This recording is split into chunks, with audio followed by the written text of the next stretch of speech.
All right, so where we left off was the medulla oblongata. So remember, this is the pons right here, this little raised area, and the pons is involved in, it's going to contain tracts that are going to run from the medulla oblongata to the cerebrum. Below the pons, this area right here, this is the medulla oblongata, right before the spinal cord.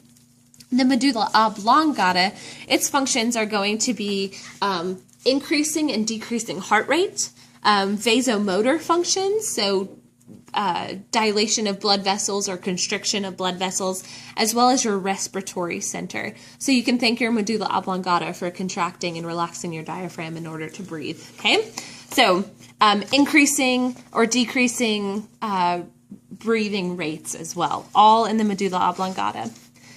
Okay, to these little nerves, they look like little spaghetti, right? These little cranial nerves that look like spaghetti that are located between the pons and the medulla oblongata, these are called the abducens. The abducens is also involved in movement of the eye, okay? On the side of the pons and the medulla oblongata, there's this very thick stalk nerve, stalk-like nerve. This big, thick nerve is called the trigeminal. You can see it right here really well because it's really hard. The big, thick one kind of tears away right here and right here. Okay, this is the trigeminal. So when we're talking about the cranial nerves, we've pretty much said, like, okay, they're either involved in sensory or motor. Sensory or motor. The trigeminal is a mixed nerve, so it contains both sensory and motor neurons within it.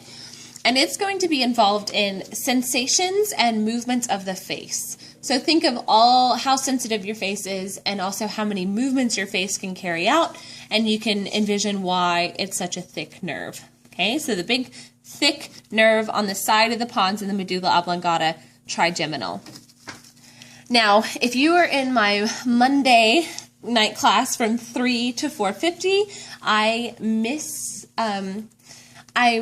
up on the trochlear, so make sure you're paying attention. The trochlear nerve is going to be, if you look on the side of the cerebral peduncles, there's this very thin, kind of like spaghetti, it's very lateral, okay? It's placed very laterally.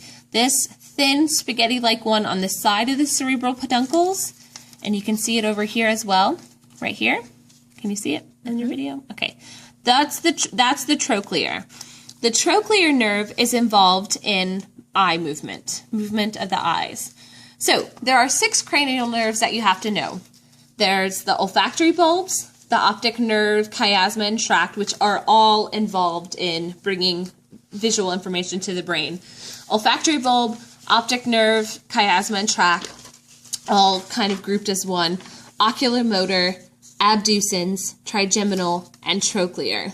Okay, 3 out of the 6 are involved in eye movement. So if all else fails, you have a 50-50 chance. Just put eye movement. Okay, I think that may be it. Okay, I think that's it for everything that you need to know as far as identification for the sheep brain. I will post a video on Joule that specifies what you need to know from the human model brains. Okay. All right. Okay.